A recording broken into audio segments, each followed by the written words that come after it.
Hi welcome back to my channel. ఈరోజు కథ నా మధ్యలో నువ్వే 40వ భాగాన్ని వినేద్దాం. రూమ్లో ఒంటరిగా కూర్చున్న ప్రీతికి చిన్నప్పటి నుండి తన తండ్రితో తనకున్న అనుబంధం, అలాగే తల్లి లేకపోవడం వల్ల అతను చేసిన గారాబం, ఎలాంటి విషయంలో అయినా తనని వెనకేసుకుంటూ వచ్చి ఆఖరికి తను డాడీ నేను విజయ్ని ప్రేమిస్తున్నాను అనగానే ముందు వెనక ఆలోచించకుండా విజయ్ మనసులో మహా ఉందని తెలిసిన వాళ్ళిద్దరిని విడగొట్టి మరీ విజయ్ని నీకు మాత్రమే సొంతమయ్యేలా చేస్తానని మాట ఇవ్వడం. ఆ మాట ప్రకారమే విజయ్ని అతని టాలెంట్ చూసి తనే బిజినెస్ వరల్డ్లోకి తీసుకుని వచ్చినట్టు కలరిస్తూ అతన్ని నమ్మించడం. ఆ తర్వాత అతను పన్నాగంలో శశాంక్ని పావుగా వాడుకుని మహాని కిడ్నాప్ చేయాలని 2 సార్లు ట్రై చేసి అది విఫలం అవ్వడంతో భరతుల బంధాన్ని తప్పుగా పోర్ట్రే చేసే ప్రయత్నం చేయడం, కానీ అది హాసిని వల్ల అమలు కాకుండానే మొదట్లోనే బ్రేక్ పడడం. ఆ తర్వాత వాళ్ళు ఊటీ వెళ్తున్న విషయం తెలుసుకొని అక్కడ ఒక చెత్త ప్లాన్ వేసి అసలు తండ్రి అనేవాడు ఏ కూతురికి ఇవ్వని సలహా ఇచ్చి విజయ్ని శారీరకంగా సొంతం చేసుకోమని పంపించడం. ఏది ఎలా జరిగినా దేవుడు ఎప్పుడు మంచి వైపే ఉన్నట్టు ఆ టైంలో అతనికి హార్ట్అటాక్ వచ్చిందని కాల్ రావడంతో విజయ్ని సచ్చినట్టు వదిలి మహాను నువ్వు సొంతం చేసుకో అని శశాంక్కి చెప్పి బయలుదేరడం. ఆ తర్వాత ఊహించిన రీతిగా విజయ్ మహాలు ఒక్కటవడం.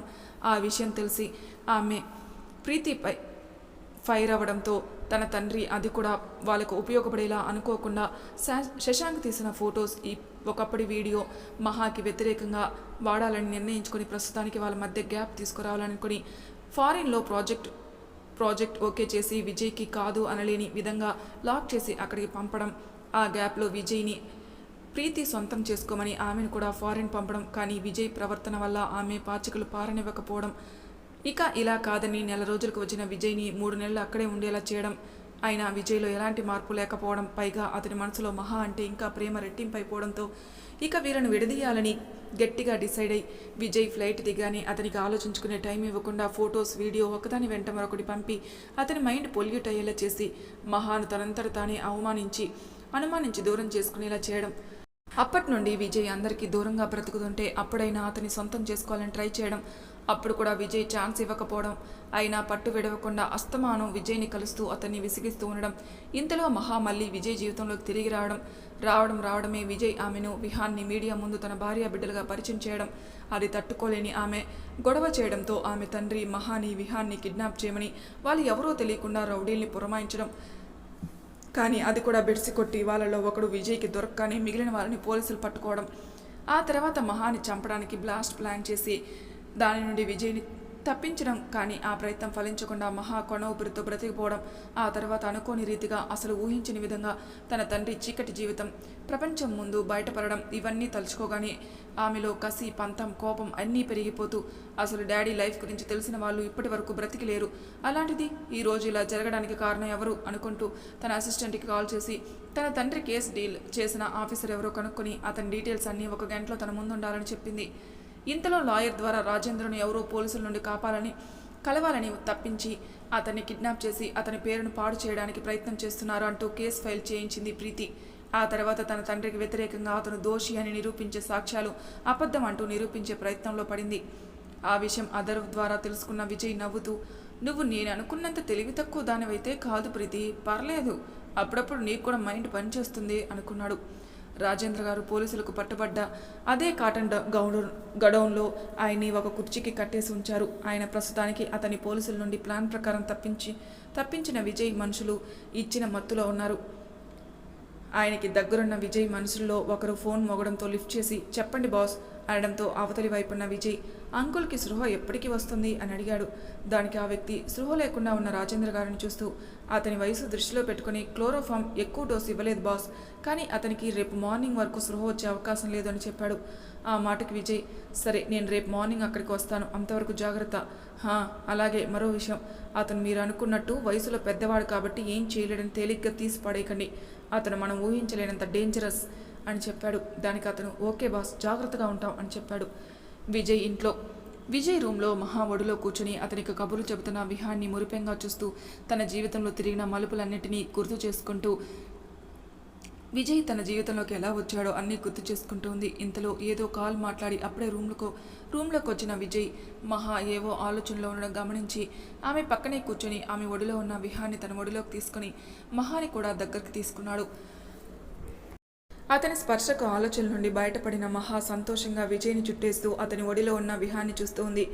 విజయ్ ఆ ఇద్దరిని చూసి హ్యాపీగా ఫీల్ అవుతూ ఇది నా క్యూట్ అండ్ లిటిల్ కుటుంబం అన్న ఫీలింగ్ అతని మనసుకి ఏదో తెలియని హాయినిస్తుంటే ఆ ఫీల్ని హ్యాపీగా ఆస్వాదిస్తూ ఆ ఇద్దరిని మరింత దగ్గరికి తీసుకుని ఇద్దరి నుదుటిన ముద్దు పెట్టి మిమ్మల్ని నాకు దూరం చేయాలని ప్రయత్నించి మిమ్మల్ని చావంచుల వరకు తీసుకెళ్లిన ఆ తండ్రి కూతుర్లను అంత ఈజీగా వదిలిపెట్టను అని మనసులో ఇద్దరికి మాటిచ్చాడు.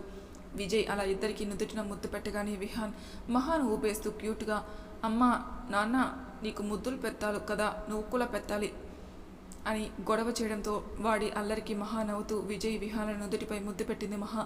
దానికి వాడు మళ్ళీ నేను అంటూ మహా విజయ్లకు కిస్ ఇవ్వడంతో విజయ్ నవ్వుకుంటూ ఆ ఇద్దరిని తన గుండెలకి హత్తుకున్నాడు సంతోషంగా. అప్పుడే విజయ్ కోసం వాళ్ళ రూమ్లోకి భరత్ హాసిని వాళ్ళని అలా చూసి హ్యాపీగా ఫీల్ అవుతూ ఆ మూమెంట్ని తమ ఫోన్లో బంధించి వెంటనే అది విజయ్ మొబైల్కి సెండ్ చేశారు. నోటిఫికేషన్ సౌండ్ వినపడి మొబైల్ ఓపెన్ చేసిన విజయ్కి తన క్యూట్ ఫ్యామిలీ ఫోటో అదిరిపోయేలా తీసి పంపిన భరత్ని మనసులోనే మెచ్చుకుంటూ అంతలోనే డోర్ వైపు చూశాడు. అక్కడ భరత్ హాసినిలను చూసి కళ్ళతోని దగ్గరికి రమ్మని పిలిచాడు.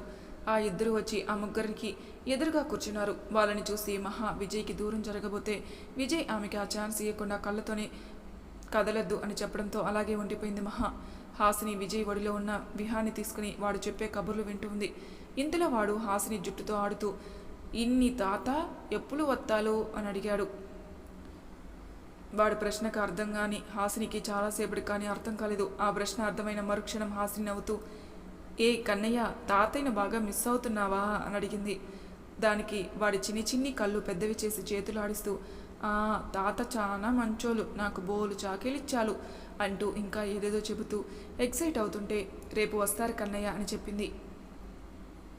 విజయ్ వాడితో అంత ప్రేమగా చనువుగా ఉన్న హాసిని తలనిమురుతూ మన లైఫ్లో ఉన్న ఈ చెత్తని క్లియర్ చేయగానే మీ పెళ్ళికి మళ్ళీ ముహూర్తం పెట్టించమని చెబుతాన్రా అనగాని హాసిని నవ్వుతూ లేదు బావగారు మీరు మా మధ్యన ఉండి మా పెళ్లి చేస్తే చాలు అని మాత్రమే కోరుకోలేదు. మీ ఇద్దరు కలిసి హ్యాపీగా మా ఇద్దరి పెళ్లి చేయాలి అది కూడా పూర్తి ఆరోగ్యంగా అంటూ మహా చేయి పట్టుకొని అక్క పూర్తిగా కోలుకున్నాకే అని భరత్ని చూస్తూ మేమిద్దరం పెళ్లి బంధంతో ఒకటవుతాం బావగారు అని తన అభిప్రాయం తేల్చి చెప్పేసింది. ఆ మాటకి భరత్ కూడా నవ్వుతూ మహా రెండో చేయి పట్టుకుని నాది కూడా అదే అభిప్రాయం అని చెప్పడంతో ఆ ఇద్దరి ప్రేమకు విజయ్ మహాలు కూడా చాలా సంతోషపడ్డారు. కన్స్ట్రక్షన్ జరుగుతున్న 20 అంతస్తుల అపార్ట్మెంట్లో ఆ అపార్ట్మెంట్ 20 అంతస్తులో కాసేపటి క్రితం నిర్మించిన పిట్టకోడకు ప్రీతి చాలా దగ్గరగా అనుకుని ఆ 20 అంతస్తులపై నుండి కిందికి చూసి భయపడుతూనే ఆమెకు కాస్త దూరంలో పడున్న తన తండ్రి రాజేంద్ర శవాన్ని చూసి ఆమెకు 10 అడుగుల దూరంలో ఉన్న మహాని కోపంగా చూస్తూ నీ వల్లే నా జీవితం ఇలా నాశనం అయిపోయింది మహా. నన్ను ప్రాణంగా ప్రేమించే నా తండ్రి నీ వల్లే నాకు దూరం అయిపోయాడు. నేను ప్రాణంగా ప్రేమించిన విజయ్ ఎప్పటికైనా నాకు సొంతం అవుతాడని ఎదురు చూస్తున్న నా ఎదురు చూపుని పాడు చేస్తూ తిరిగి మా జీవితంలోకి వచ్చి ఇప్పుడు నన్ను ఎవరు లేని ఒంటరిని చేసేసావు. ఇక విజయ్ నాకు ఎప్పటికీ దక్కడని అర్థమైంది. నా నుండి అన్నీ దూరం చేసిన నువ్వు సంతోషంగా ఉంటే నేను పైనున్న ఏం సుఖంగా ఉంటాను చెప్పు. నేను ప్రేమించిన విజయ్ని ఎలాగో ఏం చేయలేను. అందుకే నా విజయ్ ప్రతిరూపమైన వీణ్ణి అంటూ తన భుజం మీద స్పృహ కోల్పోయి ఉన్న విహాన్ని చూపిస్తూ నాతో పాటు తీసుకెళ్ళిపోతాను. అప్పుడు వీడిని కోల్పోయి నువ్వు బ్రతికుండగానే నరకం అనుభవిస్తూ చేస్తూ బ్రతుకుతావు. నేను కూడా కనీసం నా విజయ్ ప్రతిరూపమైన నాతో ఉన్నందుకు సంతోషంగా మా డాడీతో కలిసి వీడిని బాగా చూసుకుంటాను. అప్పుడు నా పగ కాస్తైనా తీరుతుంది కదా అంటూ విహాన్తో సహా కిందికి దూకేసింది. విహాన్ అని గట్టిగా అరుస్తూ లేచి కూర్చుంది మహా. సడన్గా మహా అలా అరవడం పైగా తన గుండెల మీద నుండి అలా ఉలిక్కిపడి లేవడంతో కంగారుగా లేచి మహా వెనునిమురుతూ ఆమెకు నీళ్లు పట్టించాడు విజయ్. కాసేపటికి రిలాక్స్ అయి మహా ఆ పక్కనే హాయిగా నిద్రపోతున్న విహాన్ని చూసి వాడి తలనిమురుతూ కళ్ళల్లో నీళ్లు తిరుగుతుండగా చాలా భయమేసింది బావా అంటుంటే విజయ్ ఆమెని దగ్గరికి తీసుకుని ఆమె వెన్నునిమురుతూ ఇంకా ఎన్నాళ్ళు ఇలా జరిగిపోయిందే గుర్తు చేసుకుని ఇంకా ఇలా భయపడుతూ ఉంటావు రౌడీ. అప్పుడే ఇదంతా జరిగి సంవత్సరం పైనే అవుతుంది కదా అంటూ చిరుకోపంగా అయినా ఇప్పుడు ఇలా నీ ఇష్టం వచ్చినట్టు ఎలా పడితే అలా లేవడం వల్లే 5 నెలల మహా కడుపు నిమురుతూ లోపల ఉన్న నా బంగారు తల్లి ఇబ్బంది పడుతుంది అని నీకు తెలీదా? అయినా శిరీష ఆంటీ నేను నీకేం చెబుతున్నా వినకుండా నిజంగానే రౌడీలా మొండిగా తయారవుతున్నావు కదే రాక్షసి. ఇకపై ఇలా చేస్తే అస్సలు ఊరుకోండి రౌడీ అని స్వీట్ వార్నింగ్ ఇస్తూ మందలిస్తున్నాడు విజయ్. విజయ్ మాటలకి మహా అందంగా నవ్వుతూ కాస్త నిండుగా ఉన్న తన కడుపును నిమురుతూ బావా పాప పుడుతుందని ఫిక్స్ అయిపోయావా అని అడిగింది విజయ్ భుజం మీద వాలుతూ.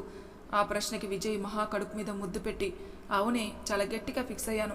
అయినా చూస్తూ ఉండు ఖచ్చితంగా నా బంగారు తల్లే పుడుతుంది అంటూ మహాకి కబుర్లు చెబుతూ ఆమెను నెమ్మదిగా నిద్రపుచ్చాడు. కాసేపటికి మహా నిద్రపోగానే విజయ్ ఆమెను జాగ్రత్తగా పడుకోబెట్టి ఆమెను ఎదుటిన ముద్దు పెట్టి ఆమె తల నిమురుతూ, నువ్వు ఇంకా జరిగిపోయిన దాని గురించే ఆలోచిస్తూ భయపడుతున్నావు రౌడీ. తల్లి మనసు కదా, ఆ సిచ్యువేషన్ని మర్చిపోవడానికి నీకు ఇంకాస్త టైం పడుతుంది అని డాక్టర్ చెప్పారా. అయినా ఈ టైంలో నువ్వు జాగ్రత్తగా ఉండాలి. అందుకే నేను ఇలా రోజు ఎవరో ఒకరు ఆ విషయం గురించి ఆలోచించే ఛాన్స్ ఇవ్వకుండా నీ మైండ్ని డైవర్ట్ చేస్తూ ఉన్నాం అనుకుని పక్కనే హాయిగా చాలా మత్తుగా నిద్రపోతున్న విహాన్ నుదుటిపై ముద్దు పెట్టి, కన్నయ్య, నువ్వు కోరుకున్నట్టే మరికొన్ని రోజుల్లో నీకు ఒక చెల్లి రాబోతుంది నాన్న. తనని మీ ఆర్యన్ మామ, వరుణ్ మామ, కార్తిక్ మామ, రేవంత్ మామ మీ అమ్మని ఎంత జాగ్రత్తగా ఎంత ప్రేమగా చూసుకుంటారో నువ్వు కూడా నీ చెల్లిని అలాగే చూసుకోవాలి కన్నా అని చెప్పాడు నిద్రపోతున్న విహాన్తో. ఉదయాన్నే ఇంటి నిండా పని వాళ్ళతో అందంగా రకరకాల పూలతో డెకరేట్ చేస్తూ చాలా సందడిగా ఉంది విజయ్ ఇల్లు. 2 సీమంతాలు ఒకేసారి జరగడం వల్ల అక్కడ హడావిడిగా కూడా 2 ఇంతలు ఎక్కువగానే ఉంది. అతిథులు కూడా ఒక్కొక్కరుగా వస్తూ ఉన్నారు. వాళ్ళని ఎంట్రన్స్లోనే పలకరించి లోపలికి తీసుకొస్తూ ఉన్నారు నరేంద్ర గారు, అనిల్ గారు, ప్రిన్సిపల్ గారు, రేవంత్ తండ్రి. సీమంతం చేయడానికి అరేంజ్ చేసిన ప్లేస్లో అన్నీ సర్దుతూ ఒకరి మీద ఒకరు జోక్స్ వేసుకుంటూ ఉన్నారు. మను, నక్షత్ర, సౌమ్య, పల్లవి అక్కడే హాల్లో విహాన్, అక్షిత్, మహజిత్, మహిమ నలుగురు కలిసి తెగ అల్లరి చేస్తూ ఆడుకుంటున్నారు. ఇంటి గార్డెన్లో భోజనాలకు ఏర్పాటు చేయడం వల్ల అన్ని ఏర్పాట్లు చూసుకుంటూ ఉన్నారు రేవంత్, కార్తిక్ వాళ్ళు. అక్కడే కాస్త దూరంలో ముచ్చట్లు పెట్టుకుంటున్నారు ఆర్యన్, వరుణ్. వాళ్ళని చూసిన కార్తిక్ నవ్వుతూ వాళ్ళ దగ్గరికి వెళ్ళి వరుణ్ భుజం మీద చెయ్యేసి, ఏంటి వరుణ్, మీ అన్నయ్య దగ్గర జీవిత సూత్రాలు ఏమైనా నేర్చుకుంటున్నావా అని అడిగాడు ఆట పట్టిస్తూ. ఆ ప్రశ్నకు వరుణ్ బేలగా, లేదు బావా, ఈ పల్లవి పెళ్లికి ముందు వరకు చాలా సైలెంట్గా ఉండేది. కానీ పెళ్ళైన దగ్గర నుండి ఊరికే అలగడం నేర్చుకుంటుంది. రోజు దాని అలకలు తీర్చేసరికి నా తల ప్రాణం తోక్కొస్తుంది. ఏదో నా సీత చెప్పిందని దాన్ని చేసుకున్నాను కానీ లేకపోతే ఆ గయ్యాలి దాన్ని నేను చచ్చినా చేసుకునేవాడిని కాను అన్నాడు. ఇంతలో వీళ్ళకి ఏవో బుసలు కొడుతున్న సౌండ్ కింద వినిపించేసరికి ముగ్గురు ఒకేసారి వెనక్కి తిరిగారు. అక్కడ భద్రకాళిలా కళ్ళేరు జెలిసి చంపేసలా చూస్తున్న పల్లవిని చూడగానే వరుణ్ పరిస్థితిని తలుచుకుని నవ్వాగలేదు కార్తిక్కి, ఆర్యన్లకి. కానీ కష్టంగా కంట్రోల్ చేసుకున్నారు.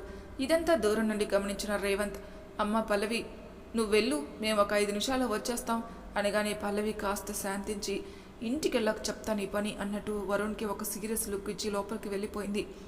అప్పటిదాకా ఊపిరి బిగబెట్టి ఉన్న వరుణ్ భారంగా ఊపిరి తీసుకుంటూ రేవంత్ని చుట్టేసి, ప్రస్తుతానికి ఈ గండం నుండి గట్టెక్కించావన్నయ్య, థ్యాంక్ యూ అంటుంటే రేవంత్ వరుణ్ నెత్తి మీద ఒక్కటి పీకి, ఈడియట్ పద అంటూ అందరినీ లోపలికి తీసుకెళ్లారు. అప్పటికే అక్కడ సీమంతానికి అరేంజ్ చేసిన కుర్చీల్లో కూర్చున్న హాసినులకు చందనం రాసి గాజులు తొడిగి అక్షింతలు వేసి దీవిస్తూ ఉన్నారు విజయ్, భరతులు. ఆ నలుగురిని అలా చూడగానే ఆర్యన్, రేవంత్, కార్తిక్లకు మాత్రమే అక్కడున్న అందరికీ సంతోషంలో కళ్ళల్లో నీళ్లు తిరిగాయి. వీళ్ళందరూ ఒక ఎత్తు అయితే ఇలా జరగాలనేది హాసిని, భరతులు డ్రీమ్. ఇక ఇప్పుడు ఆ ఆనందం అందరికంటే ఎక్కువగా ఫీల్ అయ్యేది వీళ్ళే. ఆ క్షణమే విజయ్ మహాకి గిఫ్ట్గా ఒక జ్యువెలరీ బాక్స్ ఇచ్చాడు. అందులో మహా ఒక డైమండ్ నెక్లెస్, పాపకి చిన్ని బంగారం హారం, వడ్డానం, చెవిదిద్దులు, గాజులు ఇలా అన్నీ ఉన్నాయి. మహా వాటిని చూసి సంతోషపడుతూ ప్రేమగా చేత్తో తాకుతూ విజయ్కి కళ్ళతోనే థ్యాంక్స్ చెప్పింది. ఆ తర్వాత మరో బాక్స్ హాసిని చేతిలో పెట్టు, భరత్ ఇచ్చే గిఫ్ట్ ఓపెన్ చేశాక చేయమని చెప్పాడు. భరత్ హాసిని చేతిలో కొన్ని డాక్యుమెంట్స్ పెట్టాడు. అది హాసిని పేరు మీద భరత్ కట్టించిన విల్లా. అది చూసి హాసిని సంతోషపడుతూ విజయ్ ఇచ్చిన బాక్స్ ఓపెన్ చేసింది. అందులో మహాకి ఇచ్చినట్టే డైమండ్ నెక్లెస్, బాబుకి చిన్ని చిన్ని బంగారపు ఉంగరాలు, పులిగోరు, లాకెట్తో చైన్, బ్రాస్లెట్ ఉన్నాయి. వాటిని చూసి హాసిని కూడా మహాలానే చాలా హ్యాపీగా ఫీల్ అయింది. ఆ తర్వాత ఒక్కొక్కరు ఈ ఇద్దరిని దీవిస్తూ వాళ్ళు తెచ్చిన గిఫ్ట్ ప్రజెంట్ చేశారు.